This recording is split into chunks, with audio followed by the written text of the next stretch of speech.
There were bundles of laws that were now being passed that just radically reorganized society. And one of the very first laws passed made it or prohibited people of African descent from testifying against a white person. That is crazy. It is. And so when I was sort of digging into the history of this moment, I kept thinking, well, let's say I was a woman from Scotland. You know, what, am I white? Right. And I don't know, we know that the British people are understood as white. Right. But who else is white? Right. And then, like, what did it mean to be white? Right. But if you look at just some of the very first laws, it's really clear what it means to be white.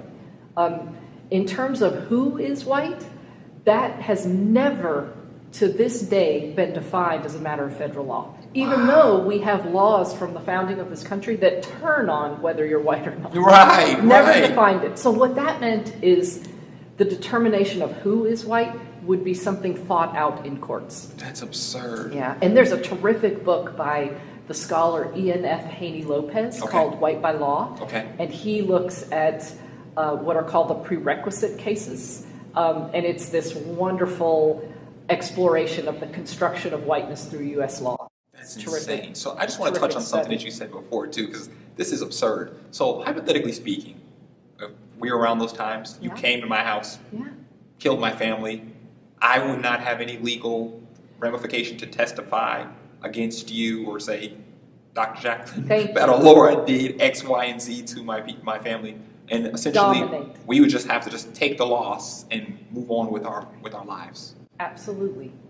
Because the law said you cannot testify against a white person. I love that you gave that example because it really amplifies this new society that was being created through these laws, right? Because it allows me to dominate as a white person. This would be the idea of, I hate to say the word, white privilege, or would you argue that white privilege is the result, white supremacy is the cause. Okay, got it. I would say. I mean, academics and most of us white people are a little more comfortable with white privilege. And many of us are not comfortable with any of it at all. Right. But I just think if we're honest, white privilege is a consequence of derivative of something else. Yeah, and the derivative is of something called white supremacy built in. Yeah. So we can see from that one law that people of African descent had to learn to become passive and submissive to white people, or else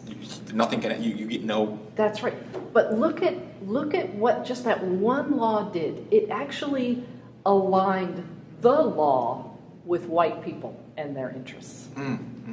Right? Like that's and that particular law that prohibited black people from testifying, or people of African descent from testifying against white people. That particular law, I know that it really worked to serve the purposes of the ruling elite because we see it throughout U.S. history. After large numbers of Chinese came to build the Transcontinental Railroad and pan for gold after 1848 in California, guess what? We see that people of Chinese descent were prohibited from testifying against white people. After the Treaty of Guadalupe Hidalgo and the U.S. Grew significantly and Mexico shrunk, those lands where Mexicans yesterday were Mexicans living in Mexico, and today they're Mexicans living in the U.S. and they didn't move. Right. We see emerge out of those regions laws that prohibited Mexicans who were white by federal law, made blocked from testifying against white people at the state and local level. So just about everybody who wasn't white at that time got the short end of the stick on this. Absolutely. Well, it just tells us that law, that approach, really worked. Right. It worked to assert white domination, and the other side of it, from a labor perspective, is that it ensured that these people seen as not white would remain cheap and dependent labor. Right. Right. And you better stay in line as well. Absolutely. So there were so many laws that continued to get passed, and you can really see them through the next quarter of the next century into 1725.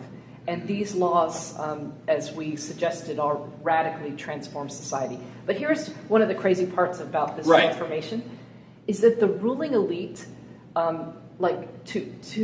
so radically alter society, I didn't have to hand over a pence, right, to the poor white people in order to get them to agree to this new arrangement.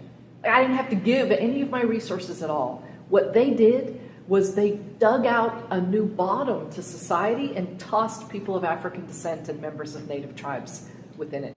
Oh, are you saying essentially, and correct me if I'm wrong, you're saying that essentially people, by creating this social class, the individuals would not be able to rebel anymore, wouldn't think about rebelling anymore because they were now in the white category. And they'd say, at least I'm not African, Exactly. So therefore they wouldn't have any reason or thought pattern to want to rebel. That's right. And if you look, that is exactly right.